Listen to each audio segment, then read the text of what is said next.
Kota di senja hari tampak seperti monster raksasa yang tersedak di antara balok-balok beton abu-abu.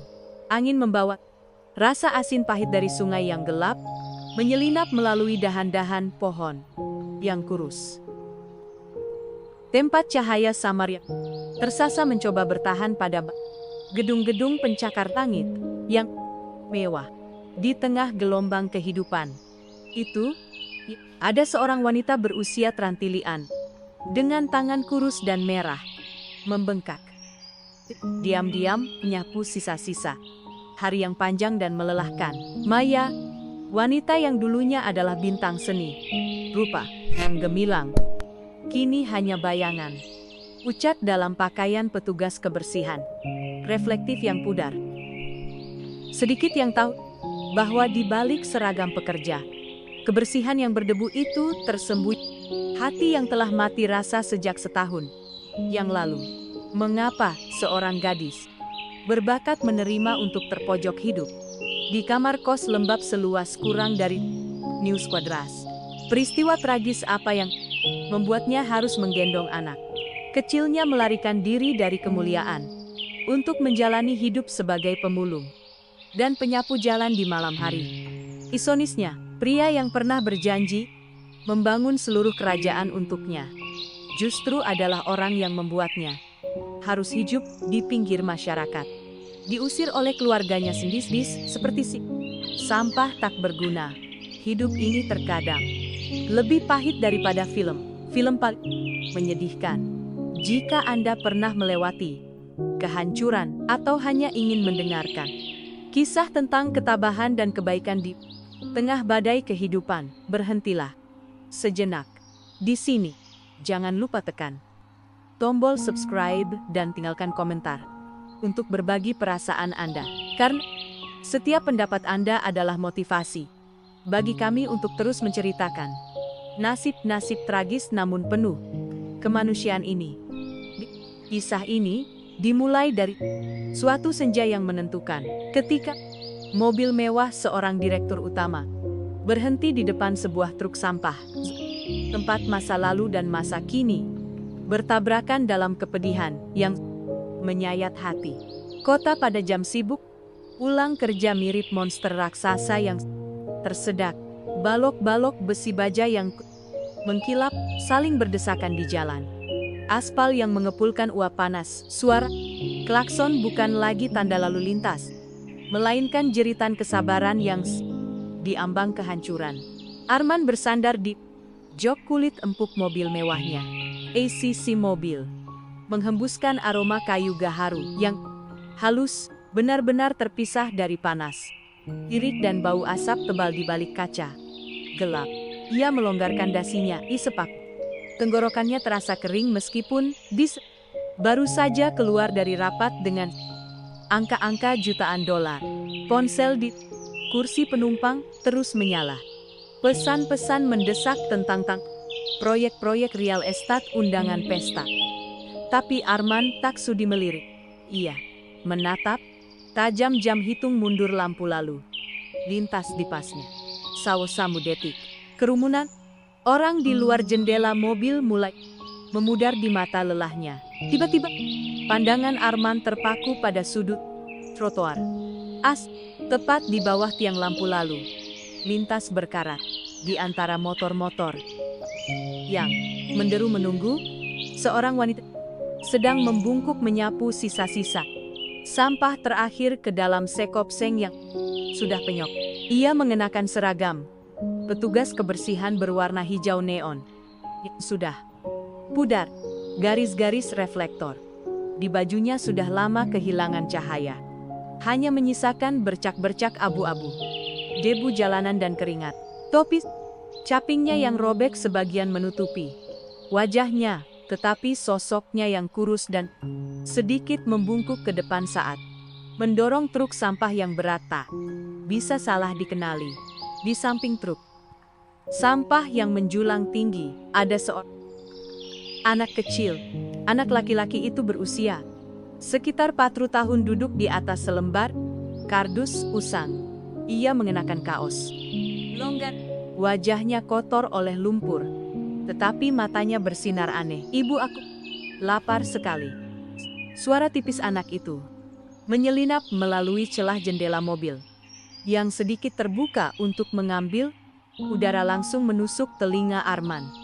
Melihat wanita itu terhenti, tangan kurusnya gemetar di gagang sapu. Ia meletakkan sapu, merogoh tasnya, lalu mengeluarkan sekotak bubur instan dingin.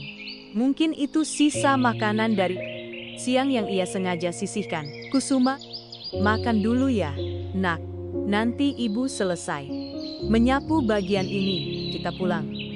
"Ibu, masakan nasi." Wanita itu mengangkat wajahnya untuk menyeka keringat di dahi. Dan pada saat itulah dunia Arman benar-benar runtuh. Tahun berkutat di dunia bisnis, menghadapi pesaing paling tangguh pun tak membuatnya kehilangan ketenangan seperti saat ini. Jantungnya seolah diremas tangan tak terlihat. Udara di dadanya tiba-tiba terasa begitu hampa hingga ia harus terenganga untuk bernapas. Di bawah topi caping yang robek itu, meskipun wajahnya telah kusam karena panas dan angin, meskipun matanya telah dihiasi kerutan dalam karena itu adalah Maya. Mayanya, gadis yang pernah menjadi bulan paling cerah di masa kuliahnya. Orang yang pernah berbagi separuh roti dengannya di hari-hari awal merintis bisnis lalu, tiba-tiba menghilang seperti hantu. Setahun yang lalu, hari itu ia pergi tanpa sepatah kata pun, tanpa meninggalkan pesan apapun. Meninggalkannya di tengah kebingungan dan pertanyaan-pertanyaan yang tak pernah terjawab.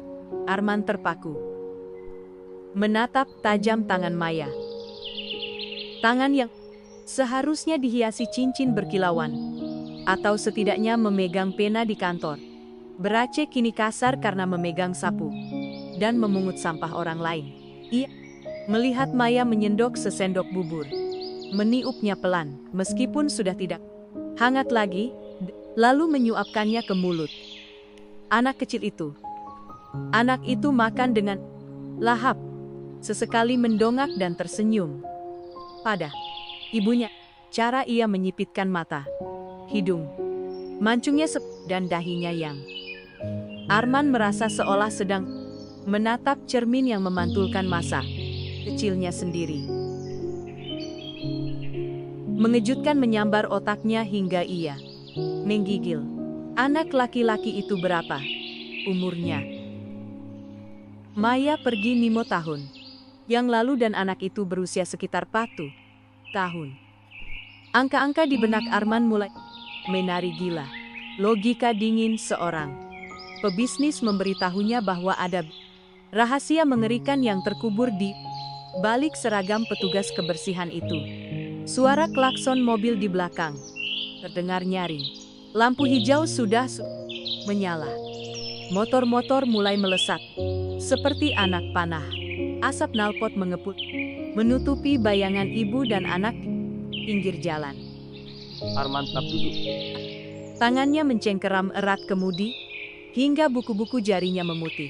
Ia ingin membuka pintu mobil, ingin berlari, memeluknya, ingin berteriak, menanya, mengapa ia ada di sini, mengapa ia membuat dirinya sengsara seperti ini, tapi kakinya terasa berat seperti timah. Ketakutan primitif menyerbu Arman. Ketakutan harus menghadapi kenyataan bahwa ia telah membiarkan orang yang paling ia cintai hidup di neraka selama bertahun-tahun. Sementara ia sibuk dengan penerbangan kelas bisnis dan kontrak miliaran rupiah. Di luar, Maya kembali memegang sapu sis. Suara sapu yang berdesir di aspal jalan terdengar, nyaring dan menyakitkan. Ia mendorong truk sampah. Anak itu berjalan terhuyung-huyung di belakangnya. Tangan masih memegang kotak bubur bekas. Mereka menyatu di tengah keramaian kecil dan menderita seperti butiran pasir di tengah gurun perkotaan. Arman melihat melalui spion, melihat punggung kurusnya membentang di bawah lampu jalan yang Cahaya itu tidak cukup hangat untuk menghangatkannya. Itu hanya semakin menonjolkan kesepian dan penderitaannya. Mobil Arman perlahan melaju secara naluriah, tetapi pikirannya telah terlepas dari tubuhnya. Ia tidak mengemudi pulang, juga tidak pergi ke pesta makan malam mewah yang sudah menunggu. Ia berbelok ke jalan kecil, berhenti di bawah bayangan pohon tua, lalu menyandarkan kepalanya ke dingin dari Aceh saat ini. Sepertinya tidak lagi nyaman. Itu menusuk tulang seperti saat ia meninggalkannya 5 tahun lalu. Di benak Arman hanya tersisa gambaran mata Maya saat menatap anak itu. Mata yang penuh cinta, tetapi juga penuh kelelahan. Seseorang yang telah dikuras habis-habisan oleh hidup. Ia mengeluarkan ponselnya. Jari-jari gemetar menggeser daftar kontak. Halo, asisten Rina. Batalkan semua jadwal saya besok dan carikan saya informasi tentang semua tim petugas kebersihan di Jakarta Pusat. Saya ingin daftar nama karyawan tim penyapu jalan malam ini di perempatan ini. Segera. Suara Arman serak mengandung ketegasan bercampur keputusasaan. Ia tahu malam ini akan menjadi malam terpanjang dalam hidupnya. Kota masih ramai di luar sana. Orang-orang masih tertawa di bawah lampu.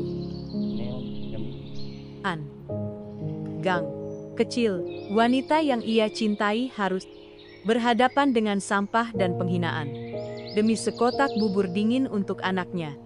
Rasa sakit bukanlah sesuatu yang terlalu jauh. Itu hadir tepat di bau asap debu yang masih tersisa di mobil.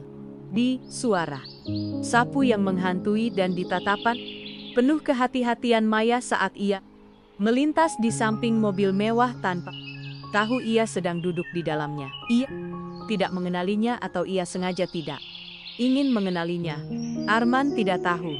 Ia hanya tahu bahwa roda takdir setelah 5 tahun berhenti kini mulai berputar. Dengan kecepatan yang sangat cepat, menghancurkan kedamaian palsu yang telah ia bangun dengan susah payah. Ia melihat kembali kotak tisu dashboard. Tiba-tiba teringat dulu, Maya sering menggunakan tisu untuk menyeka keringatnya setiap kali ia pulang kerja lembur dengan lelah. Sekarang siapa yang menyeka keringatnya? Siapa yang melindunginya? Dan anaknya saat hujan badai?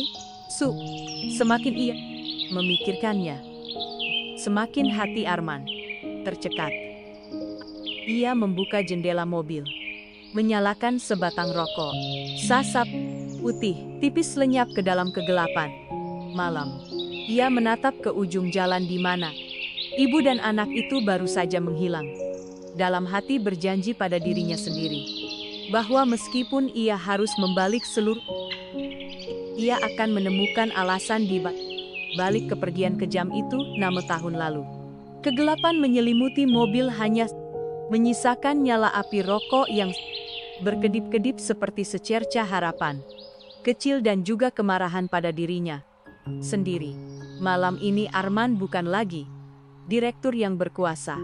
Ia hanyalah seorang yang tak berjiwa yang sedang mencari pecahan paling penting dalam hidupnya di tengah puing-puing masa. Mobil masih menyala halus, tetapi udara di dalamnya seolah pekat oleh asap, rokok dan kenangan yang baru saja terbangkitkan secara kasar. Arman menyandarkan kepalanya ke kursi, memejamkan mata dan seketika sebuah film berwarna dari lama tahun yang lalu muncul. Begitu cerah dan menyakitkan hingga ia ingin menolaknya. Dulu mereka tidak punya mobil mewah, tidak punya jas mahal. Harta terbesar Arman adalah sepeda motor tua yang bergerak setiap kali menanjak dan ambisi gila untuk membangun gedung-gedung pencakar langit.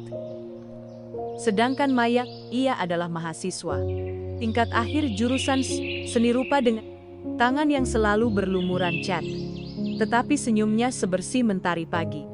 Mereka saling mencintai dengan kasih Sayang orang yang tidak punya apa-apa. Berbagi sebungkus mie instan di akhir bulan. Berbagi satu jas hujan robek di bawah badai tak terduga Jakarta. Arman, nanti kalau Anda kaya, apakah Anda akan membangunkan saya rumah dengan jendela yang menghadap ke seluruh Taman Mawar? Maya pernah bertanya seperti itu saat keduanya duduk di atap kos selama menatap ke arah lampu-lampu mewah pusat kota.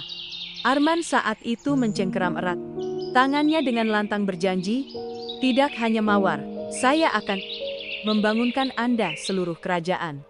Namun ketika kerajaan Arman mulai, ketika desain-desain pertama disetujui dan aliran uang mulai mengalir, Maya justru lenyap. Ia pergi pada suatu Sabtu sore yang anehnya begitu biasa sah, tanpa pertengkaran, tanpa. Arman kerja melihat kamar kosnya kosong, hanya tersisa vas mawar yang layu di meja dan selembar kertas bertuliskan 3 kata. Saya pergi Namo tahun terakhir. Arman mencari dengan gila. Ia pernah memikirkan ribuan skenario. Apakah ia punya kekasih lain yang lebih kaya? Apakah ia dipaksa oleh keluarga? Atau apakah ia bosan dengan kemiskinan bersamanya? Namun melihat penampilan Maya tadi, seorang wanita yang menyapu jalan di tengah malam kurus dan Kate, semua hipotesis tentang perubahan hati menjadi konyol dan kejam. Seorang wanita yang pergi mengejar kemewahan tidak akan pernah mengakhiri perjalanannya dengan sapu dan seragam reflektif yang pudar. Arman membuka mata, menatap kehampaan gelap di depannya. Kenyataan pasti lebih pahit dari yang saya kira. Telepon berdering memotong. Itu Rina, asistennya. Bos, saya sudah melakukan pemeriksaan awal.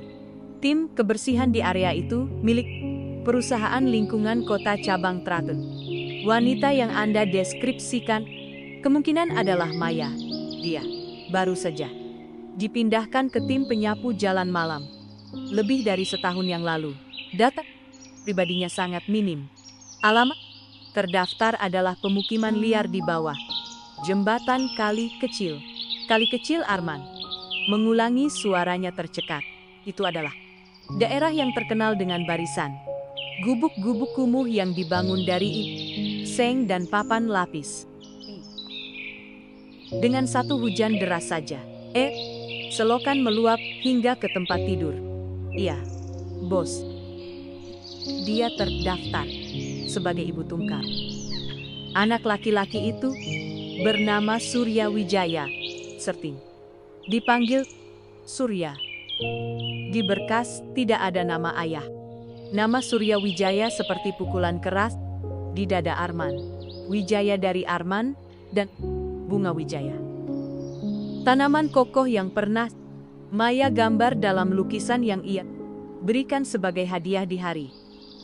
Ia telah menggunakan namanya. Tetapi menyembunyikan keberadaannya dari hidupnya. Mengapa? Mengapa seorang wanita bisa menahan diri untuk melahirkan sendirian, membesarkan anak dengan sampah dan hinaan orang lain? Alih-alih mencari pria yang pernah berjanji membangunkan kerajaan untuknya, Arman merasakan penghinaan yang mengerikan terhadap kesuksesannya. Saat ini, ia punya uang, punya kekuasaan, bisa mengendalikan proyek-proyek bernilai ratusan miliar, tetapi membiarkan wanita yang paling ia cintai dan putranya, ia yakin itu putranya, hidup dalam lumpur hitam. Ia membuang rokoknya ke jalan, menginjaknya dengan sepatu, mengilap. Kemarahan meledak. Raks bukan marah pada Maya, melainkan marah pada ia terlalu sibuk mengejar puncak-puncak hingga ketika berdiri di sana, ia menyadari dirinya hanyalah orang kesepian yang kalah. Delak. Arman menyalakan mobil, tetap tidak menuju villa di Jakarta Selatan. Ia mengemudikan mobil ke arah Kali Kecil. Jarum jam sudah menunjukkan pukul itu pagi. Kota saat ini mulai memperlihatkan sisi gelapnya yang paling menyedihkan. Di bawah jembatan jeep, bayangan-bayangan orang meringkuk di trotoar. Warung-warung makan malam masih terdengar teriakan orang-orang mabuk. Semakin dalam ia masuk ke area ini, semakin sempit jalannya, berlumpur, dan berbau menyengat sampah dan genangan air. Mobil mewah Arman menjadi janggal dan tidak pada tempatnya di lingkungan ini. Seperti berlian yang jatuh ke lubang sak, ia menghentikan mobilnya. Agak jauh dari barisan kos-kosan, tidak ingin suara mesin atau lampu depan mengganggu ketenangan menyedihkan di Lingkungan itu, Arman turun dari mobil, sepatu kulit mahalnya langsung terperosok dalam genangan lumpur hitam. Ia tidak peduli. Ia berjalan mengikuti petunjuk navigasi, menembus gang-gang sempit yang hanya cukup untuk satu orang, di mana kabel-kabel listrik menjuntai seperti sarang laba-laba rendah di atas kepala. Bau apek, bau makanan basi, dan bau busuk sungai yang gelap di belakangnya langsung menusuk hidungnya. Arman merasa mual, bukan karena kotornya lingkungan, melainkan karena membayangkan Maya dan Surya harus menghirup udara seperti ini setiap hari selama 4 tahun terakhir. Akhirnya ia berhenti di depan sebuah kamar kos bernomor stoa. Pintu kayu lapuk di atasnya, tergantung lonceng angin buatan sendiri dari tutup botol plastik, mungkin mainan yang Maya pungut untuk anaknya. Melalui celah pintu yang terbuka, cahaya kuning remang-remang memancar keluar. Terdengar batuk serak anak kecil diikuti suara wembut. Namun lelah. Surya, minum lagi. Ya, air hangat ini, nak. Besok ibu minta izin tidak masuk kerja ya. Kita ke dokter. Ibu, dokter mahal. Aku sudah tidak sakit. Ibu, jangan libur kerja. Nanti ibu dipotong gaji. Percakapan kecil itu membuat Arman harus berpegangan pada dinding yang mengelupas. Anak berusia 4 tahun itu sudah tahu khawatir akan uang. Ibunya sudah tahu tentang konsep dipotong gaji. Kedewasaan dini itu adalah bukti dari bulan-bulan sulit yang harus Maya. Ia mengulurkan tangan, hendak mengetuk pintu, tetapi kemudian terhenti lagi. Apa yang akan saya katakan? Halo, saya pria kaya yang telah membuatmu menderita selama 6 tahun terakhir, atau ia akan menerobos masuk dan menggendong anak itu pergi. Maya akan menatapnya dengan tatapan apa? Penghinaan atau rasa sakit? Dalam ingatan Arman, Maya adalah gadis yang menjunjung tinggi harga diri hingga ekstrem. Ia bisa kelaparan, tetapi tidak pernah menerima belas kasihan. Dan saat ini dengan posisi seorang atasan yang datang untuk memberikan bantuan, Arman tahu ia hanya akan menerima penolakan. Ia berdiri di sana diam-diam seperti hantu di bawah atap seng berkarat. Air dari pipa pembuangan di atas menetes dingin ke bahu jasnya. Arman terus berdiri seperti itu, mendengarkan napas ibu dan anak itu melalui pintu tipis, merasakan setiap denyut sakit yang menggerogoti jiwanya. Masa lalu bukan lagi pecahan-pecahan yang berkilauan, itu adalah pecahan-pecahan kaca tajam yang menusuk. Arman menyadari bahwa menemukan Maya hanyalah awal dari pertempuran paling sulit yang pernah ia hadapi. Pertempuran untuk mendapatkan kembali kepercayaan dan pengampunan dari seorang wanita yang telah didorong ke jurang oleh cintanya atau ketiadaan cintanya di dalam kamar. Maya mungkin kelelahan setelah kerja shift malam. Arman masih tidak pergi. Ia berdiri di sana hingga kakinya mati. rasa, hingga cahaya abu-abu pagi mulai menyelinap ke gang. Ia menatap tangannya, tangan yang bersih, berarom parfum mahal. Lalu menatap truk sampah yang diparkir di ujung gang yang baru saja Maya dorong pulang. Sebuah ide, nekat dan gila mulai terbentuk di benak Arman. Ia tidak bisa menggunakan uang untuk membawanya kembali segera, tetapi ia bisa memulai dengan membersihkan pecahan-pecahan kaca ini sedikit demi sedikit. Ketika sinar pertama hari baru mulai menembus kabut tebal berbau lumpur dari sungai, Arman baru mau meninggalkan teras kamar nomor 12. Ia berjalan dengan kaki yang mati rasa karena terlalu lama berdiri dalam kegelapan. Ia merasakan dinginnya uap air yang naik dari tanah, menembus kaus kaki mahalnya hingga ke otak. Tetapi dingin itu tidak seberapa dibandingkan dengan kehampaan yang melingkupinya. Arman mengemudi ke kantor. Alih-alih pulang, ia membutuhkan ruang yang cukup profesional, cukup dingin untuk menenangkan dirinya. Tetapi bahkan dinding kaca yang menghadap ke seluruh pemandangan kota pun tidak membantunya. Lepas dari bayangan sekop Seng Maya yang lenyok, Rina masuk ke kamar dengan setumpuk berkas yang lebih detail. Asisten itu menatap bosnya. Seorang pria yang dulunya terkenal rapi kini mengenakan sepatu yang kotor oleh lumpur dan mata merah karena kurang tidur. Tetapi ia cukup peka untuk tidak menanyakan pertanyaan yang tidak perlu.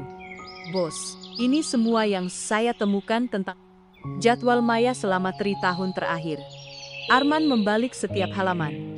Angka-angka dan tulisan-tulisan tanpa jiwa itu menggambarkan gambaran mengerikan tentang keberadaan seseorang. Maya tidak hanya menyapu sampah, jadwalnya adalah perlombaan kejam melawan kelaparan. Pagi-pagi sekali, setelah mendorong truk sampah ke tempat penampungan pukul bater pagi, ia memanfaatkan waktu untuk tidur sejenak di bangku taman atau di halte transfer. Sekitar pukul pagi, ia sudah berada di pabrik pengolahan kantong kertas manual untuk mengambil pekerjaan rumah. Belum lagi ia memanfaatkan waktu saat surya tidur untuk menempel kantong. Setiap kantong hanya menghasilkan beberapa ratus rupiah. Menjelang sore, ia tergesa-gesa menggendong anaknya ke warung makan sederhana dekat kos, membantu mencuci piring dan membersihkan, untuk mendapatkan 2 porsi nasi untuk makan malam. Arman berhenti sebuah halaman yang berisi foto yang diambil dari kamera keamanan warung makan yang Rina kumpulkan. Dalam itu, Maya sedang berjongkok di samping tumpukan piring yang menjulang tinggi. Tangan kurusnya terendam dalam air sabun yang berbusa. Di belakangnya Surya sedang bermain sendiri dengan tutup panci bekas, mencuci piring sewaan, menempel kantong kertas, menyapu sampah. Malam, Arman bergumam, suaranya gemetar. Rina, mengapa dia tidak menggunakan ijazah kuliahnya? Dia lulusan terbaik jurusan desain, kan? Rina ragu sejenak, lalu menjawab pelan. Saya sudah mencari tahu di beberapa perusahaan desain lama. Ada seorang wanita berkuasa yang langsung mengintervensi berkas Nonasa. Semua pintu di industri kreatif tertutup rapat untuknya. Maya pernah melamar pekerjaan di banyak, bahkan sebagai karyawan kantoran biasa. Tetapi hanya setelah beberapa hari ia dipecat tanpa alasan. Sepertinya ada yang ingin memojokkannya, memaksanya melakukan pekerjaan fisik paling rendah agar tidak ada yang mengenalinya. Arman mengepalkan tangannya. Urat biru menonjol di punggung tangannya. Ia tahu siapa wanita berkuasa itu. Ibunya Devi, orang yang selalu menjunjung tinggi perjodohan dan menganggap cintanya pada seorang mahasiswa miskin sebagai noda di keluarganya. Ternyata, kepergian Maya saat itu bukanlah melainkan pelarian untuk melindungi kedamaiannya atau mungkin untuk melindungi kehidupan di dalam perutnya dari tekanan kejam ibunya. Arman merasa dirinya seperti seorang penjahat yang berdiri di puncak kesuksesan yang dibangun dengan darah, keringat, dan air mata wanita yang ia cintai. Setiap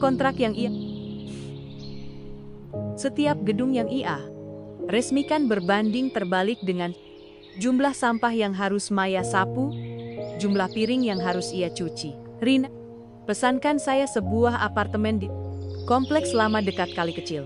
Jangan atas nama saya. Gunakan nama salah satu anak perusahaan dan carilah cara untuk mendekati pemilik warung makan, tempat ia bekerja. Arman tidak bisa menunggu lebih. Ia tidak bisa lagi duduk di kantor beraci ini sedetik pun ketika tahu Maya harus menghirup asap debu dan bahan kimia. Sore, Arman muncul di warung makan sederhana cuambitan. Ia tidak mengenakan jas, melainkan hanya kaos sederhana dan celana jeans. Tetapi aura seorang pria sukses tetap membuatnya terlihat janggal di antara para kuli panggul dan pedagang kaki. Dari kejauhan ia melihat Maya. Ia baru saja tiba dengan pakaian usang yang sama. Ia mulai duduk di dekat genangan air, memulai pekerjaannya yang melelahkan. Surya berlari-lari di sekitar, sesekali memungut tulang sisa di tanah dan menatapnya. Maya buru-buru menghentikan anaknya, mengelap tangannya dengan handuk kotor, lalu kembali membungkuk di tumpukan piring. Arman berdiri bersembunyi di balik tiang, mengamati setiap gerakannya. Ia melihat Maya terhenti karena sakit punggung yang tiba-tiba. Pelan pinggangnya lalu melanjutkan bekerja. Ada saat-saat ia mengangkat mata menatap keramaian orang yang lalu lalang di jalan. Tatapan itu tidak hanya penerimaan diam-diam yang menakutkan. Itu adalah tatapan seseorang yang telah dikuras habis semua harapannya oleh hidup. Hanya tersisa naluri bertahan hidup demi anaknya. Seorang pria lewat terhuyung-huyung menabrak keranjang piring menyebabkan air kotor memercik ke baju Maya. Ia tidak meminta maaf, bahkan membentak. Mata di mana? Dasar perempuan. Kerja bagaimana ini? Maya tidak melawan. Ia hanya menunduk. Diam-diam membersihkan medan perang itu dengan kain lap. Arman hendak menerjang, tetapi kakinya terhenti. Ia menyadari bahwa jika ia muncul saat ini sebagai seorang pahlawan, ia hanya akan semakin mempermalukannya. Ia berusaha mempertahankan sedikit harga dirinya. Yang terakhir dengan bekerja, meskipun pekerjaan paling rendah jika ia datang dan menghancurkannya dengan uang, ia tidak akan pernah lagi mau melihat wajahnya. Ia berbalik, hatinya berdarah. Ia mengerti bahwa ia tidak bisa menggunakan status mantan kekasih atau penyelamat untuk mendekatinya. Ia membutuhkan alasan yang lebih sah, suatu cara untuk masuk ke dalam hidupnya tanpa membuatnya merasa dikasihani. Malam itu, Arman menyewa sebuah sepeda motor tua, mengenakan jaket windbreaker biasa. Ia kembali ke gang nomor 12. Pintu kayu masih sedikit terbuka. Terdengar suara Surya yang terbata-bata membaca abjad robek yang mungkin Maya pungut dari huruf O bulat, seperti telur. Ibu ini. Huruf Q, nak. Huruf Q dalam kata pergi. Tercekat di kata terakhir. Arman berdiri di luar teras, mendengar jelas isakan napasnya. Apakah ia sedang mengajari anaknya belajar atau sedang mengajari dirinya sendiri cara melupakan seseorang? Ia memberanikan diri perlahan mengetuk pintu lapuk itu tok-tok. Suara kecil itu membuat suasana di dalam hening. Arman mendengar langkah kaki Maya yang hati-hati. Suara ia menarik selot pintu. Pintu terbuka sedikit. Cukup baginya untuk melihat mata yang penuh kewaspadaan dan kelelahan dari wanita yang menghantuinya selama lampu tahun terakhir. Siapa itu? Suaranya serak, tercium samar bau sabun murah dan matahari. Arman menarik napas dalam-dalam, berusaha menjaga suaranya agar tidak gemetar. Saya orang baru. Pindah ke apartemen di ujung gang. Saya ingin bertanya, apakah Anda tahu tempat untuk memperbaiki pipa air? Itu ada kebohongan polos dari seorang direktur yang terbiasa dengan strategi bisnis yang rumit, tetapi di bawah lampu jalan yang kuning. Redup ketika Maya menyipitkan mata, menatap wajahnya. Arman melihat pupil. Matanya menyempit, kotak bubur di tangannya hampir jatuh ke tanah. Waktu seolah berhenti, bau. Suara, klakson jauh, dan bahkan napas. Surya di dalam kamar semuanya lenyap. Hanya tersisa dua orang, dua dunia yang berlawanan saling menatap melalui celah pintu sempit kamar kos murah. Maya tidak menjawab, dia menatapnya dengan tatapan rumit. Ada keterkejutan, ada rasa sakit, tetapi di atas segalanya ada kehati-hatian yang dingin hingga kejam. Dia tidak mengenali orang yang dikenalnya, juga tidak mengucapkan namanya. Dia hanya menjawab dengan dingin, "Saya tidak tahu." Anda tanyakan saja pada orang lain. Dan sebelum Arman sempat mengatakan sepatah kata pun, pintu itu sudah tertutup rapat di depannya. Tegas, seperti cara dia memutuskan semua kontak bertahun-tahun yang lalu. Arman berdiri diam dalam kegelapan menatap pintu kayu abu-abu. Dia tahu bahwa jurang di antara mereka bukan hanya uang, tetapi timut tahun luka yang telah membekas menjadi lapisan kulit yang tak tertembus. Pintu kayu lapuk itu tertutup rapat menciptakan hembusan angin yang membawa bau apek dan debu langsung ke wajah Arman. Ia berdiri, terpaku di tengah gang sempit di mana dinding-dinding yang mengelupas seolah mencekik dadanya. Suara selot pintu yang berderak di dalam terdengar tegas, seperti pisau yang memotong setiap benang penghubung yang baru saja terbentuk.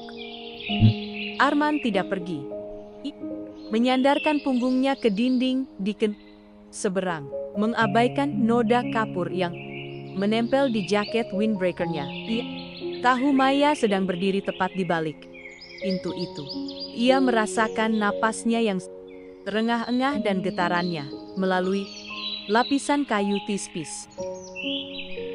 Waktu yang cukup untuk membangun sebuah gedung pencakar langit, tetapi sepertinya tidak cukup untuk menghapus naluri mengenali orang yang pernah sangat ia cintai. Maya sama sekali tidak bertanya siapa dirinya. Ia hanya mengatakan, "Saya tidak tahu." Penolakan itu adalah Pengakuan yang paling menyakitkan. "Maya, saya tahu itu kamu." Suara Arman merendah, serak. Itu bukan suara seorang direktur yang memberi perintah kepada bawahannya, melainkan suara seorang pengemis yang memohon sedikit belas kasihan dari masa lalu. Di dalam masih hening, hanya terdengar suara angin yang bertiup melalui atap seng berkarat yang berderit, menakutkan. "Saya tidak datang ke sini untuk... Saya hanya ingin tahu mengapa." Arman melanjutkan. Setiap kata seolah ditarik dari lubuk hatinya. "Mengapa kamu memilih tempat ini? Mengapa kamu memilih pekerjaan itu? Kamu tahu saya mencarimu sampai gila." Kali ini pintu terbuka, tetapi tidak. Maya berdiri di sana dengan wajah berkeringat, matanya Merah menatap langsung kepadanya. Ia tidak lagi menunjukkan ketakutan seorang petugas kebersihan tadi, melainkan seperti binatang yang terpojok, mengibaskan bulunya untuk melindungi wilayahnya. Kenapa? Maya tertawa. Tawa pahit. Anda lihat sekeliling direktur. Arman, ini dunia saya ini penuh sampah, penuh bau busuk dan makian. Ini tidak ada mawar, tidak ada anggut, dan tentu saja tidak ada tempat untuk orang. Dia melangkah maju satu langkah, mempersempit jarak di antara keduanya. Bau sabun murah dari tangannya langsung menusuk indera penciuman Arman. Anda datang sesini untuk apa? Untuk melihat betapa menyedihkannya saya atau untuk memberikan sedikit belas kasihan? Lalu pulang menulis buku harian tentang betapa dermawannya Anda kepada mantan kekasih Maya. Jangan bicara begitu. Arman tercekat. Lalu saya harus bicara bagaimana? Anda ingin saya berlutut? Berterima kasih karena Anda telah menemukan saya di tengah tumpukan sampah ini. Suara Maya terdengar melalui sela giginya, tetapi ia sengaja merendahkan nada suaranya agar tidak membangunkan Surya. Di dalam 6 tahun yang lalu saya pergi karena saya menyadari saya tidak cocok dengan dunia mewah keluarga Anda. Dan sekarang saya semakin menyadari saya benar. Lihat Anda, bersih wangi mewah. Sedangkan saya memegang sapu lidi. Saya mencuci piring sewaan. Di antara kita bukan lagi jalanan, melainkan seluruh samudra. Arman tangan Maya. Tangan yang dulunya lembut, memeluk bahunya setiap kali duduk di belakang motor. Kini kasar. Ujung jarinya merah membengkak karena terlalu lama terendam air. Ia tanpa sadar mengulurkan tangan hendak, tetapi Maya menariknya dengan cepat seperti menyentuh api. Jangan sentuh saya dengan tangan bersih. Itu membuat saya jijik pada diri sendiri. Kalimat kejam itu membuat Arman terhenti. Ia merasa harga dirinya diinjak-injak. Tetapi alih-alih marah, ia hanya merasa sedih. Ia mengerti. Kekasaran ini hanyalah lapisan luar dari hati yang telah terluka hingga tidak bisa menanggung goresan sedikit pun lagi. Bayi itu anak saya kan, Arman? Tiba-tiba bertanya. Matanya menatap tajam ke mata Maya yang berkedip. Ruangan tiba-tiba membeku. Maya Chats. Bibirnya gemetar sesaat sebelum kembali ke sikap keras yang pura-pura. Anda gila. Dia anak saya dan suami saya. Seorang pria biasa miskin, tetapi baik hati. Bukan tipe orang yang menggunakan uang untuk membeli hidup orang lain. Arman menggeram pelan. Rina sudah menyelidiki. Kamu membesarkan anak sendirian. Laki-laki itu menyandang nama keluarga Maya. Namanya Surya Wijaya. Wijaya dari saya dan Bunga Wijaya yang kamu gambar untuk saya tahun itu. Kamu tidak bisa menyangkalnya, Maya. Maya mundur satu langkah. Tangannya mencengkeram erat kusen pintu kayu untuk menjaga keseimbangan. Air mata yang selama ini ia tahan tiba-tiba meluap, mengalir di wajahnya yang kusam, karena mataha. Ia tidak menyeka, membiarkannya mengalir ke sudut bibirnya yang pahit. Ya, lalu kenapa Anda mau apa? Menggunakan kekuasaan Anda untuk merebutnya atau menggunakan uang untuk membeli kembali kebenaran? Maya terisak, suaranya tercekat karena marah. Tahukah Anda, saya melahirkannya di kamar kos yang lebih reot dari ini. Tahukah? Saat dia demam tinggi kejang-kejang, saya hanya punya arpi tua, Mingron di saku. Saat itu Anda di mana? Anda sibuk menandatangani kontrak miliaran atau sibuk berpesta dengan para putri bangsawan? Setiap pertanyaan Maya seperti cambuk yang menghantam hati. Ia ingin melangkah, mendekat memeluknya, ingin mengucapkan kalimat. Tetapi jarak an meter di antara mereka saat ini seperti jurang yang dalam. Saya tidak tahu Maya. Benar-benar tidak tahu ibu saya melakukan hal-hal itu. Sekarang saya tahu untuk apa. Maya mengusap air matanya. Tatapannya menjadi dingin yang menakutkan. Anda pergi saja sebelum saya memanggil seluruh penghuni kos ini untuk melihat direktur terhormat yang mengganggu seorang wanita penyapu jalan. Jangan pernah kembali ke sini lagi. Surya tidak punya ayah. Ayahnya sudah meninggal 5 tahun yang lalu. Selesai berkata, ia dengan tegas menutup pintu. Suara kunci pintu terdengar menandakan Arman berdiri diam dalam kegelapan gak. Ia mendengar isak tangis Maya dari dalam. Sofia berusaha meredam tangisannya ke bantal agar anak kecil itu tidak terbangun. Setiap isasan hatinya seperti mencekik. Hujan mulai turun.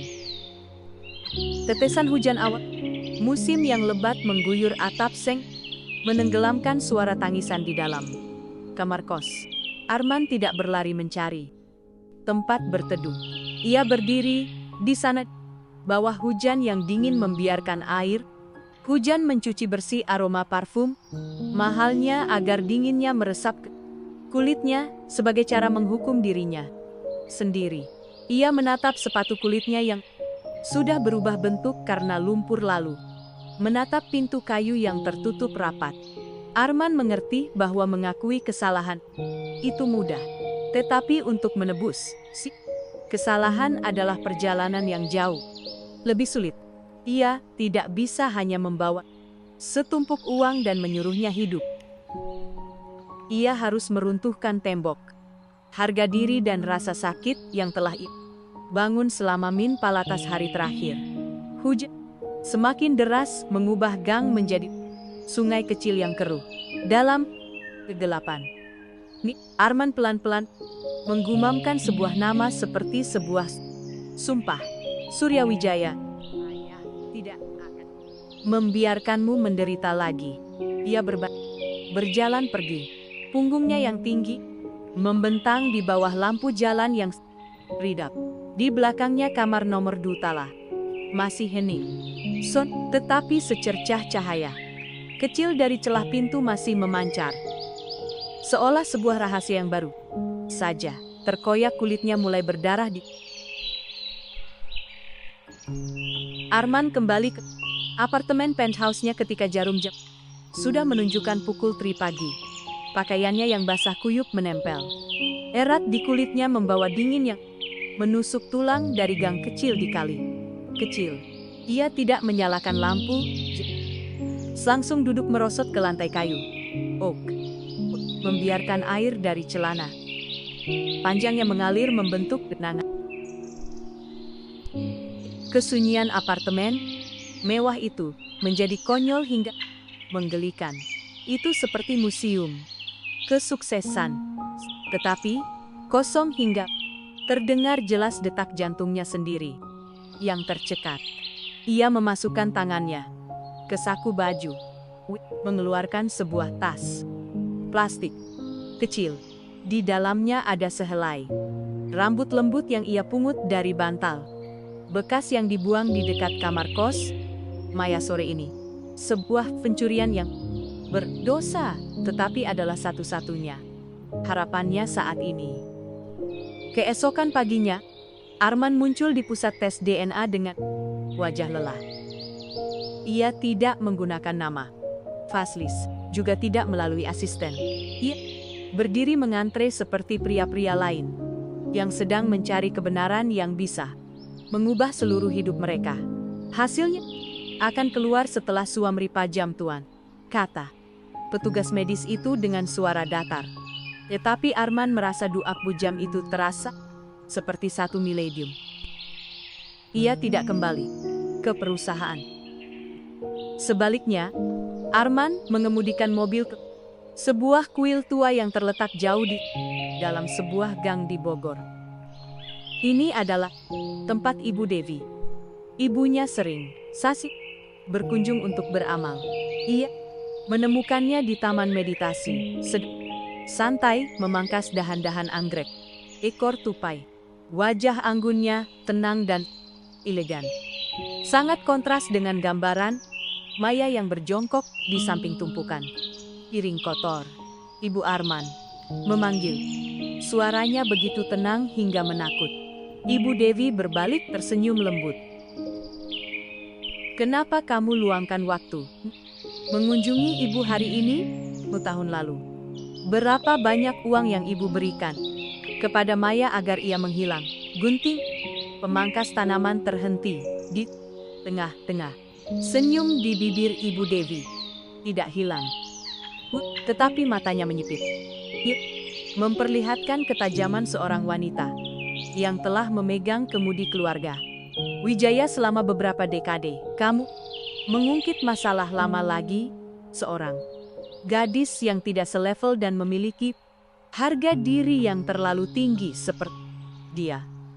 Cepat atau lambat, pasti akan meninggalkanmu. Ibu hanya mempercepat prosesnya demi masa depanmu. Mempercepat proses dengan menghancurkan semua jalan keluarnya. Arman melangkah maju, suaranya gemetar karena marah. Ibu memblokir lamaran kerjanya. Ibu mengusirnya dari semua perusahaan desain. Ibu memojokkannya ke gang paling bau agar ia harus menyapu sampah, mencuci piring sewaan untuk membesarkan anak, untuk membesarkan cucu ibu. Ibu Devi terkejut. Guntingnya jatuh ke lantai marmer dengan suara kelontang. Kamu bilang apa, Kucu? Seorang anak laki-laki bernama Surya Wijaya menyandang nama keluarga Maya, bukan nama keluarga kita. Karena di mata dia dan ibunya, ayah ini sudah lama meninggal. Arman berbalik pergi, meninggalkan ibunya berdiri diam di tengah taman anggrek. Ia tidak membutuhkan pengakuan ibunya, juga tidak membutuhkan penyesalan yang terlambat. Itu yang ia butuhkan saat ini adalah menghadapi dirinya sendiri. Sore itu, Arman tidak mencari Maya, ia mencari ibu, Nur, pemilik warung makan sederhana Swede di tempat Maya bekerja. Ia setumpuk uang, tetapi bukan untuk menyuap, melainkan untuk menanyakan tentang tahun-tahun ia tidak hadir. Ibu Nur menatap Arman lalu menatap setumpuk uang. Menghela napas. Kamu ayah anak itu, kan? Melihat dahinya dan matanya, saya langsung tahu. Anak itu, Maya, dia sangat menderita. Nak, dulu waktu baru datang ke sini, dia hamil besar. Badannya kurus seperti daun padi. Dia melakukan segala macam pekerjaan dari memulung hingga menempel kantong plastik. Ada hari dia pingsan di samping tumpukan sampah. Orang mau panggil ambulans, tapi dia sadar. Hal pertama yang dia lakukan adalah memegang perutnya lalu menangis. Dia bilang dia tidak berani mati, karena jika dia mati, siapa yang akan mengurus anak itu? Arman duduk di kursi kayu rendah. Telinganya seolah berdenging. Setiap kata Ibu Nur seperti pecahan kaca yang mengiris hatinya. Waktu melahirkan Surya, dia sendiri yang berjalan ke rumah sakit kabupaten. 2 hari setelah melahirkan, dia sudah kembali bekerja. Karena takut orang lain akan menggantikannya.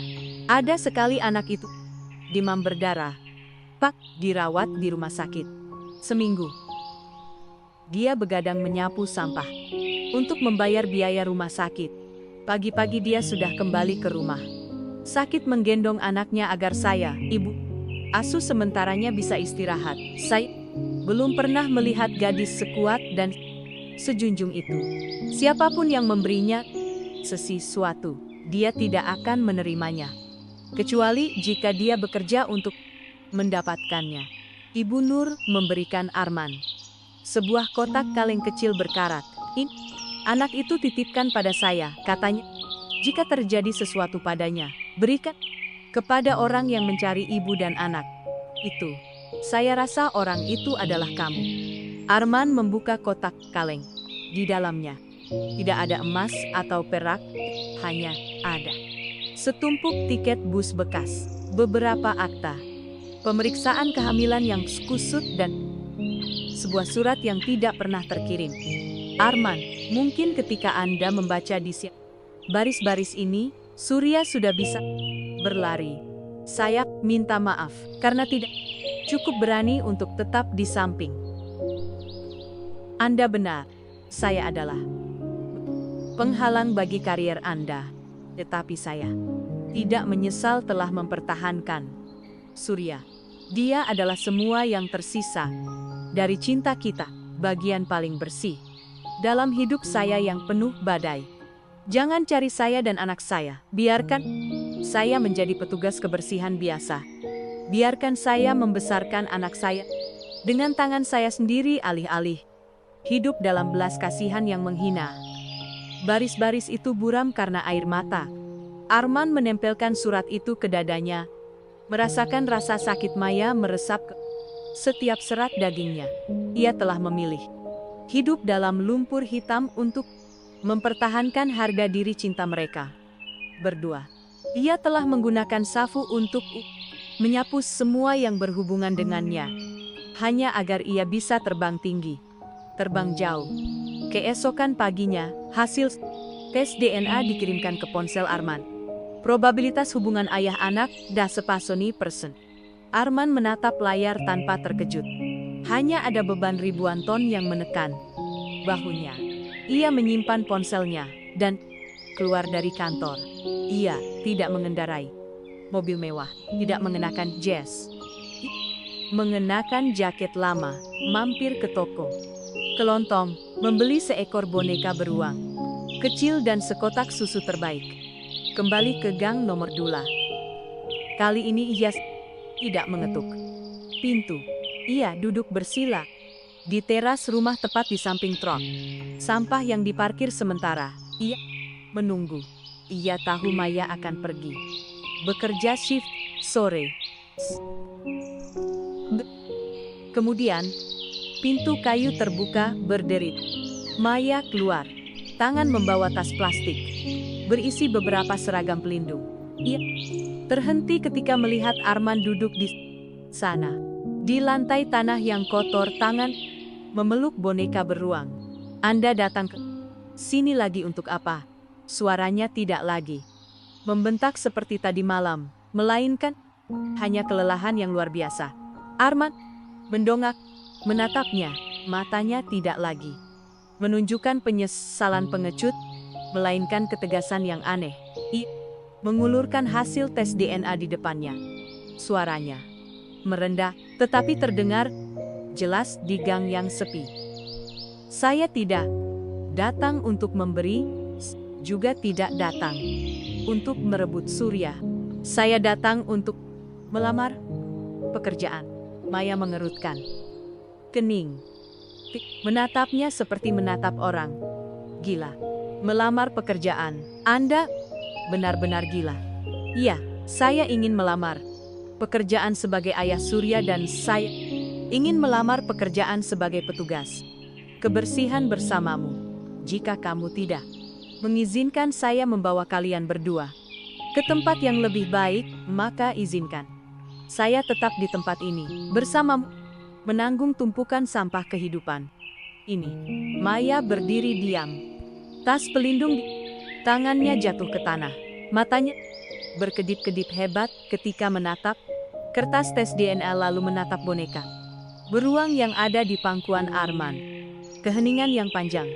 Hanya terdengar suara angin yang bertiup melalui celah gang, membawa bau menyengat sungai dan juga bau harapan yang baru tumbuh di antara puing-puing. Maya berdiri terpaku di tengah gang. Matanya terbuka lebar, menatap pria yang duduk di tanah yang kotor. Pakaian yang ia kenakan, meskipun sengaja dipilih yang sederhana, tetap memancarkan kesan orang yang belum pernah benar-benar menyentuh lumpur hitam. Tawaran melamar pekerjaan sebagai petugas kebersihan Arman terdengar aneh di ruangan itu, sekaligus konyol dan pahit. Anda kira ini permainan pura-pura miskin bagi para putra bangsawan? Maya membungkuk mengambil tas pelindungnya. Suaranya sedingin embun. Pagi di permukaan kaca. Ia tidak melihat kertas tes DNA karena ia memang tidak butuh selembar kertas pun untuk mengkonfirmasi apa yang hatinya telah rasakan setiap kali melihat Surya tidur. Sampah bukanlah properti panggung. Bau busuk ini tidak bisa dibersihkan dengan sebotol parfum mahal. Anda pulang saja sebelum sepatu Anda rusak lebih parah. Arman tidak berdiri. Ia tetap duduk di sana.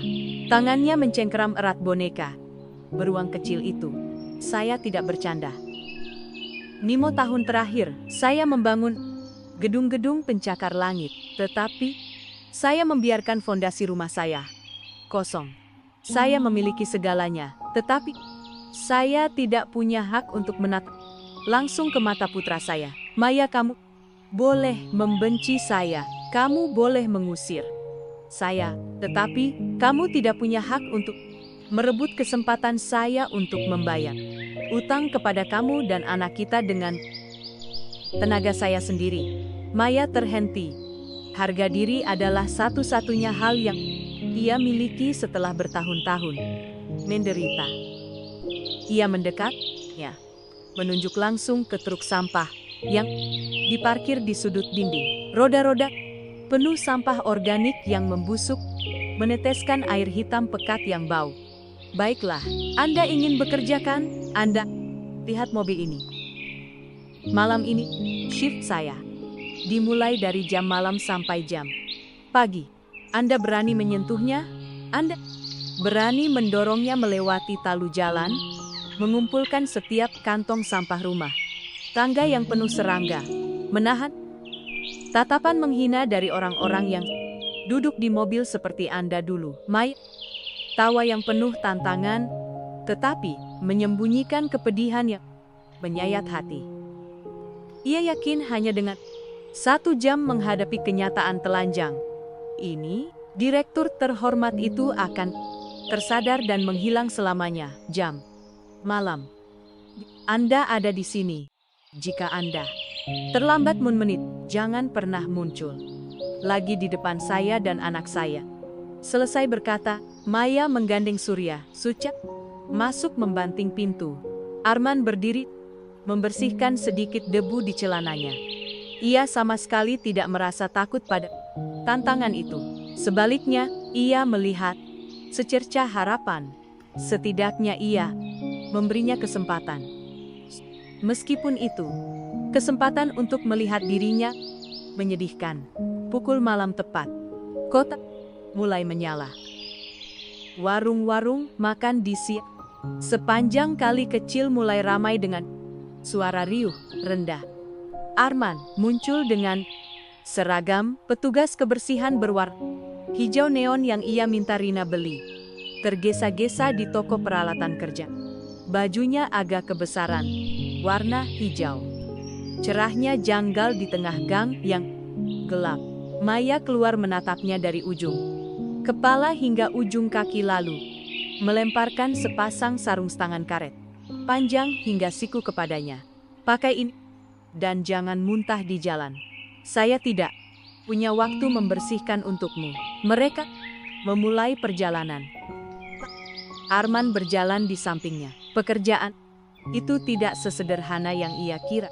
Setiap kantong sampah adalah kotak hitam, penuh kejutan, pecahan kaca, jarum, suntik, sisa mak, dan bahkan bangkai binatang mati. Bau busuk menusuk. Hidung menembus masker medis tipis, membuat Arman berkali-kali harus terhenti. Dadanya sesak karena mual. Maya bertanya, dingin ketika melihat Arman baru saja mengangkat kantong sampah yang basah ke dalam truk. Arman tidak menjawab. Ia mengusap keringat di dahinya. Dengan punggung tangan, menarik napas dalam-dalam. Lalu melanjutkan dengan kantong sampah berikutnya. Ia menyadari bahwa selama tahun terakhir, setiap kali ia duduk di restoran bintang 5, menggunakan pisau dan garpu perak untuk memotong steak mahal di suatu sudut kota, Maya harus menggunakan tangan ini untuk membersihkan sisa-sisa orang. Sepertinya semakin larut malam, udara semakin. Tetapi keringat di dalam seragam pelindung plastik membuat Arman gatal dan tidak nyaman. Bahunya mulai begal karena harus mendorong truk samsas yang semakin berat. Di sudut jalan, sekelompok pemuda keluar dari sebuah bar.